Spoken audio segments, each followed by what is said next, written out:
Fala aí galera, beleza? Grande abraço aí, a gente vai trazer a carta 7 hoje, tá? Sintetizada. Beleza galera, porque o tempo aqui, a gente fez uma live aí sem querer, a gente acabou não gravando a live, tá? Colocando lá na parada do GVT, tá? E vamos falar sobre a carta 7, que é uma pergunta que o aprendiz do diabo falou, pô, o que eu faço lá com o paciente, né? Eu deixo ele na ignorância, ou seja, sem ele saber de nada, sem saber que é nós e tudo mais.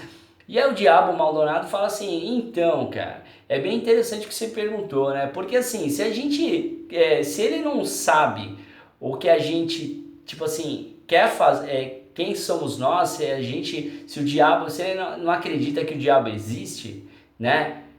A gente deixa do quê? A gente deixa de conseguir trazer o terror, o terrorismo, o medo e tudo mais, aquela, o diabo, né?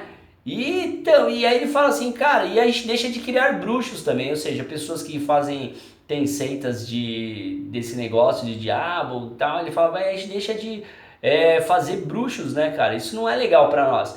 E pelo outro lado, se eles souberem que a gente existe, né, tem um problema de, se eles souberem que a gente existe, eles vão querer ir para Deus, falar, meu diabo existe, não, então eu vou para Deus, né? Então, essa parte para eles falam que são partes muito complicadas que eles precisam trabalhar bem, né?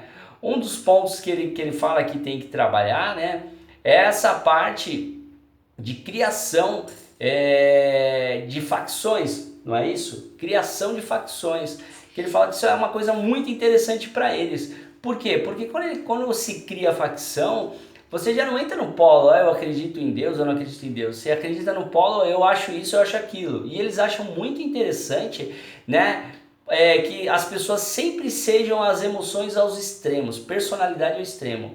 Ou muito pacifista ou muito patriota. Que seria? O pacifista é aquele que não se mexe pra nada, mesmo que ele pense, ele não fala nada, ele deixa o barco ir, às vezes ele tem a solução e tá aí, certo? Um caso desse é o Brasil. O Brasil é um país pacifista, né? Os políticos roubam, todo mundo rouba, tudo acontece e ninguém faz nada, tudo. E o patriota é o oposto se estiver em exagero, né? Porque é legal, são pessoas que têm uma formação de opinião, não é? Justamente, na verdade o patriota ele vai defender uma causa. E o Maldonato, no caso, ele fala que isso se torna interessante porque cria facção, são grupos onde eles se têm uma admiração mútua um pelo outro e eles também geram um sentimento de ódio com as pessoas que pensam diferente deles. Justamente, e nesses grupos facciosos, né, que tem até na Bíblia, aconteceu até dentro da igreja, né, no caso de Paulo e Apolo, né, de repente começou a surgir um grupo, porque assim, eles ensinavam de formas diferentes em lugares diferentes, né, em Corinto mesmo. Aconteceu isso, falou assim, eu sou de Apolo, os outros, eu sou de Paulo. E Paulo falou, não existe isso, eu sou de Apolo, eu sou de Paulo, é todo mundo de Deus, não tem isso. Entendeu? Não tem esses grupos, um é uma coisa, outro é outra coisa, entendeu? Então a Bíblia ela não aceita isso, Deus não aceita isso, né? E isso que destrói também. E ele fala que é interessante ter pessoas patriotas em exagero dentro da igreja, porque são as pessoas que elas vão enfrentar líder, que elas não vão aceitar nada de ninguém, alguém falar alguma coisa para elas, que elas vão fazer facções, não é? Não tem aqueles grupinho, né? Forma grupinho como que chama? Do louvor, grupinho de não sei o que, isso como tem na escola, né? Grupo de não sei o que, grupo de não sei o que, tem no time, Corinthians, Palmeiras. Então isso eles amam, porque eles falam que se aproxima mais do reino do inferno.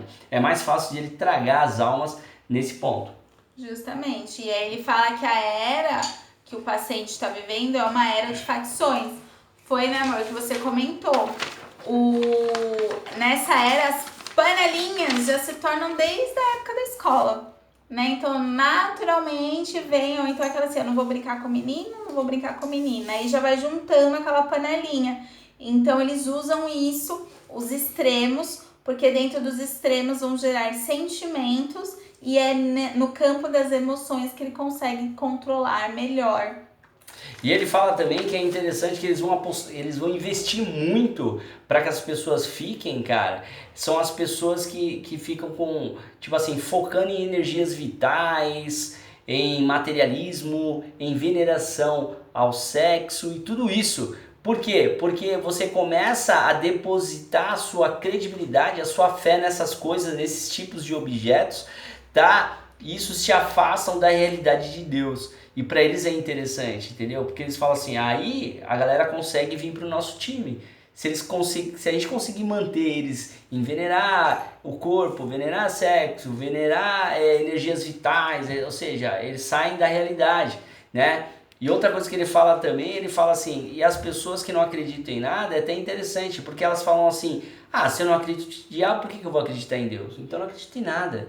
Né? E olha só, né? E ele utiliza como oportunidade todas essas coisas, entendeu? Porque não existe neutralidade, galera. Se você não acreditar numa coisa ou outra, para algum lugar você vai, não adianta. A gente fez uma peça de teatro que fala justamente isso, de andar na linha, né? O andar na linha, né? Ali no meio termo, ali no meio do caminho, não é nenhuma coisa nem outra, vai te levar a algum lugar. Com certeza não é o lugar onde você gostaria de Outra estar. coisa também que ele fala interessante nisso, só para fechar, ele fala também com as pessoas que gostam de adotar a face, a imagem de diabo, o conceito de diabo como cômico, como engraçado, e até brincam com isso. Ele fala que ama isso. Porque a pessoa, sem saber que é o que é interessante para eles, né, a pessoa consegue estar indo pro lado dele brincando. E ele fala, meu, eu amo isso, cara, eles devem fazer mais isso, não é, mano? Lembra na quarta passada que ele fala do campo da fantasia, o campo da imaginação. Então ele gosta de transitar nisso. E outra coisa que ele também comenta, mas no final, é as pessoas que focam ou que acham que é mais importante o fazer.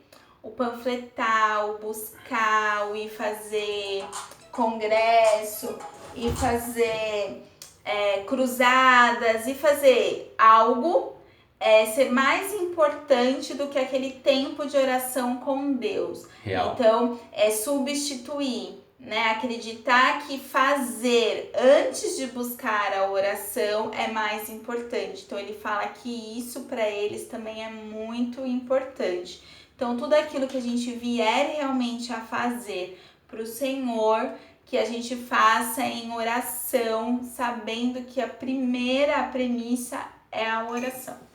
É verdade, é a oração. Então se liga nisso, que a oração é muito importante e ela que move todo o reino da terra, todo o mover espiritual, tá tudo na oração, cara. É o segredo de transformação, de libertação, de tudo. Então não deixe. Agora uma frase que eu quero deixar para vocês para finalizar é que ele fala no livro: quanto mais religiosos, mais rápido estarão em nossas mãos. Ou seja, muita gente deixa de entender que não é religiosidade, hein, galera? Que vai levar, porque ele quer transformar pessoas, mesmo pessoas né, que acreditam em Deus, que estão no caminho e tudo mais, ele quer que leve aos extremos para também fazer essas facções. Né? Tipo assim, eu não gosto de mais ninguém, só a pessoa que é da igreja e tudo mais. E não, cara, a gente precisa estender a mão para todos. Isso, porque estamos falando do ser humano, não estamos falando de uma religiosidade, né? Então isso é muito importante. Levem com vocês, tá? Para não ir aos extremos, porque Deus agradece. Beleza, galera? Grande abraço, fica com Deus. Amanhã, carta 8. Uau! Deus abençoe. Valeu!